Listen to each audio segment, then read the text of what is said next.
Hello friends, welcome to my YouTube channel. इस video में हम लोग पढ़ेंगे बीए फर्स्ट सेमेस्टर हिस्ट्री में यूनिट 1 का टॉपिक प्रागैतिहासिक काल का संक्षिप्त इतिहास, पुरा पाषाण कालीन संस्कृति। तो शुरू करते हैं। थ्योरी।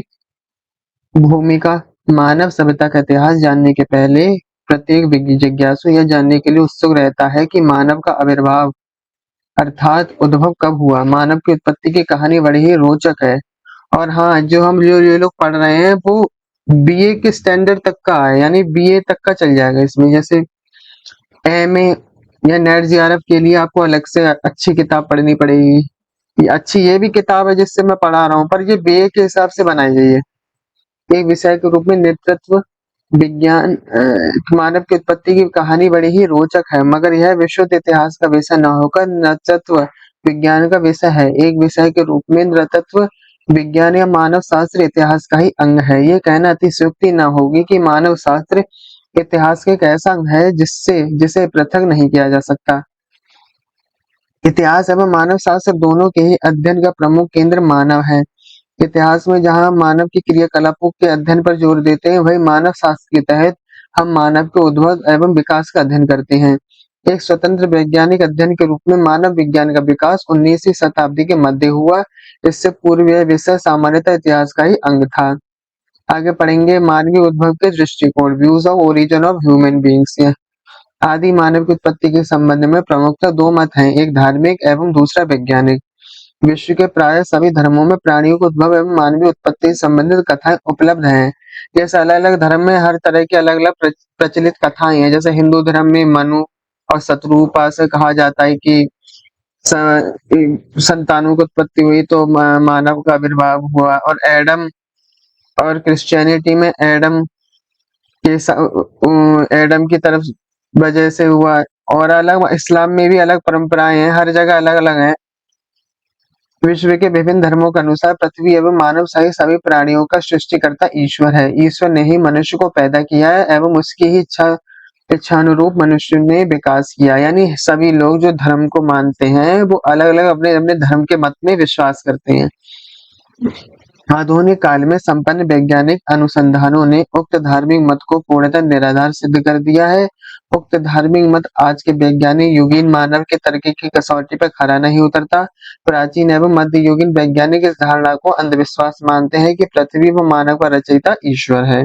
यानी वैज्ञानिकों का यह मानना है कि इसमें ईश्वर की कोई क्या नहीं है, ईश्वर की कोई शक्ति नहीं है। जो वैज्ञानिक लोग कहते हैं कि यह अंधविश्वास है कि पृथ्वी व मानव के रचयिता ईश्वर है, ऐसा वैज्ञानिकों का मानना है। जेफरी नामक वैज्ञानिक ने बताया कि पृथ्वी का जन्म सूर्य से हुआ है। वैज्ञानिक के अनुसार अनुमान है कि पृथ्वी की आयु लगभग 4 अरब 70 करोड़ वर्ष है।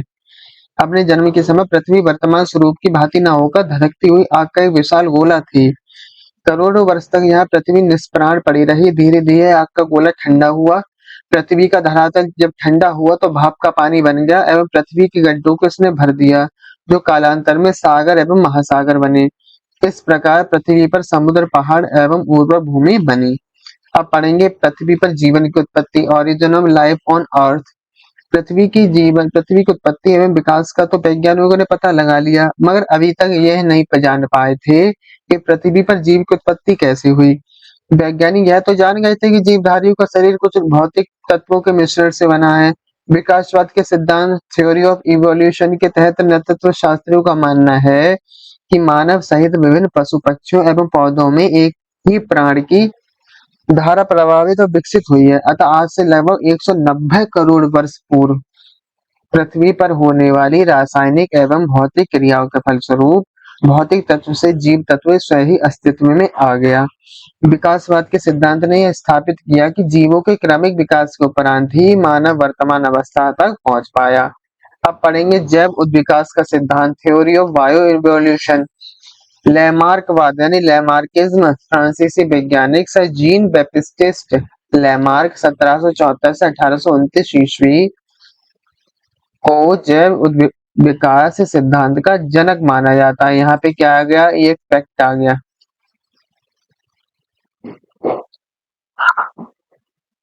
लैमार्कवाद को नामक शोध ग्रंथ माना जाता है। 1809 ईस्वी में लैमार्क ने फिलोसफिक जूलॉजी नामक अपना शोध ग्रंथ प्रकाशित कराया। इसमें उसने अपना जैव विकास सिद्धांत प्रतिपादित करते हुए बताया कि सभी जीवों व उनके अंगों में विद्यमान आंतरिक बल या जीवन शक्ति के कारण उनमें सदैव वृद्धि होती रहती है। जीवों के शरीर में नए अंगों का विकास उनमें अनुभव होने वाली नई आवश्यकताओं एवं नई दिशा में किए गए प्रयासों के फलस्वरूप होता है। किसी अंग का नियमित उपयोग किए जाने पर वह अधिक विकसित हो जाता है एवं यदि किसी अंग का उपयोग न किया जाए तो धीरे धीरे अपघटित हो जाता है। चौथा, किसी जीव द्वारा उसके जीवन काल में उपार्जित रूपांतरण उसकी आने वाली पीढ़ी में वंशानुगत हो जाते हैं, इसलिए कालांतर में जीवों में स्थायी परिवर्तन स्थापित हो जाते हैं। वातावरण, मृद, ताप एवं भोजन में होने वाले परिवर्तन जीवों एवं पेड़ पौधों को प्रभावित करते हैं।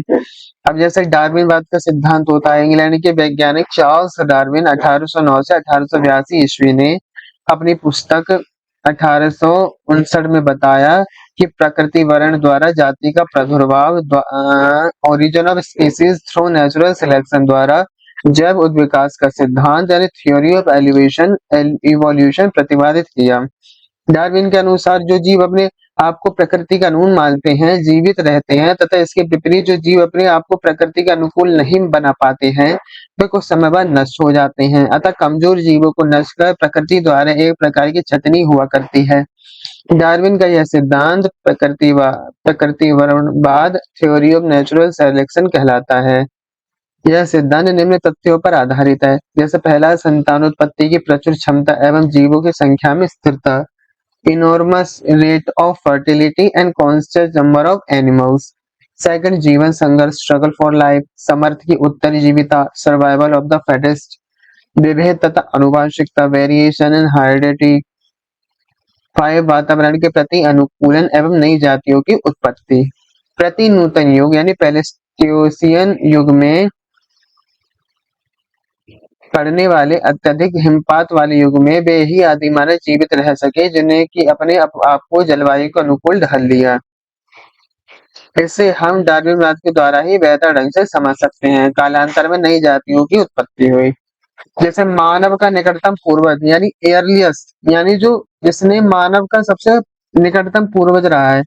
द नियरेस्ट एंसेस्टर ऑफ मानव, मानव शास्त्रियों का मानना है वर्तमान मानव का निकटतम पूर्वज जमीन पर चलने वाला कोई बिना पूंछ वाला बंदर संप्राणी था। मानव का निकटतम पूर्वज आज से 4 करोड़ वर्ष पूर्व अल्प नूतन काल यानी ओलिजोसीन एज में अस्तित्व में आ चुका था। यह पूर्वज गिब्बन, गोरिल्ला, चिंपांजी, ओरांगुटान इत्यादि में से कोई था। तत्पश्चात मानव विकास के क्रम में ये प्रमुख थे, जैसे रामापिथेकस, ड्रायोपिथेकस, ऑस्ट्रेलोपिथेकस, जावा एवं पिकिंग मानव, निएंडरथल मानव, क्रोमेगनन आधुनिक मानव। इनमें से पुरापाषाण काल का प्रथम सांस्कृतिक मानव निएंडरथल मानव था। जैसे निएंडरथल मानव क्या था, 1856 ईस्वी में जर्मन वैज्ञानिक कार्ल फ्लोराड ने जर्मनी की निएंडरथल घाटी से निएंडरथल मानव का जीवाश्म प्राप्त किया था। अच्छा, इसका नाम निएंडरथल मानव ही क्यों रखा था, क्योंकि इसे निएंडरथल घाटी से जीवाश्म इसका प्राप्त किया था, इसलिए इसका काल 1 लाख वर्ष पूर्व से 35,000 ईसा पूर्व तक माना जाता है, यानी जीसस क्राइस्ट के 10 वर्ष से पहले 1 लाख वर्ष पूर्व।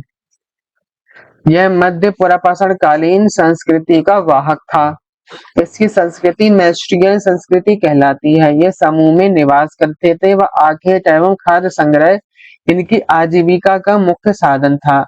मानव शास्त्रियों के अनुसार निएंडरथल मानव ने ही सर्वप्रथम आग जलाने का ज्ञान प्राप्त किया था। ऐसा मानव शास्त्रियों का मानना है कि निएंडरथल मानव ने ही आग जलाने का ज्ञान प्राप्त किया सबसे पहले। तो ये क्या आ जाएगा, एक फैक्ट आ जाएगा। क्या है ये, एक फैक्ट है। स्टीन एवं रो के अनुसार उन्होंने मृतकों को दफनाना आरंभ कर दिया था। कब्रों के पास फूल की पंखुड़ियां, मिट्टी के बर्तन आदि मिले हैं। इसे ही प्रथम दार्शनिक मानवी कहा जाता है। जैसे आजकल के हम लोग जैसे किसी को दफनाते हैं या जलाते हैं, तो ये हम लोगों ने शुरुआत नहीं करी थी। तो ये मानव सभ्यता जब से शुरू हुई थी प्रथम मानव से, तब से चली आ रही है ये परंपराएं। आरंभिक समाज यानी अर्ली सोसाइटी, मानव की उत्पत्ति एवं आरंभिक समाज का अध्ययन हम प्रागैतिहासिक के अंतर्गत करते हैं। प्रागैतिहास का शाब्दिक अर्थ प्राक प्लस इतिहास यानी इतिहास के पूर्व के युग से है। वस्तुतः इतिहास का विभाजन 3 भागों में किया जा सकता है। अब जैसे इतिहास को हम 3 भागों में विभाजित कर सकते हैं। कोई पूछे आपसे कि इतिहास कितने भागों में बटा है, तो आप कहेंगे 3। पहला है प्रागैतिहासिक प्री हिस्ट्री, सेकंड है आदि इतिहास प्रोटो हिस्ट्री और तीसरा है इतिहास यानी हिस्ट्री। अब प्रागैतिहासिक क्या होता है? वह इतिहास जिसका की कोई लिखित साक्ष्य उपलब्ध नहीं है, प्रागैतिहास के तहत आता है।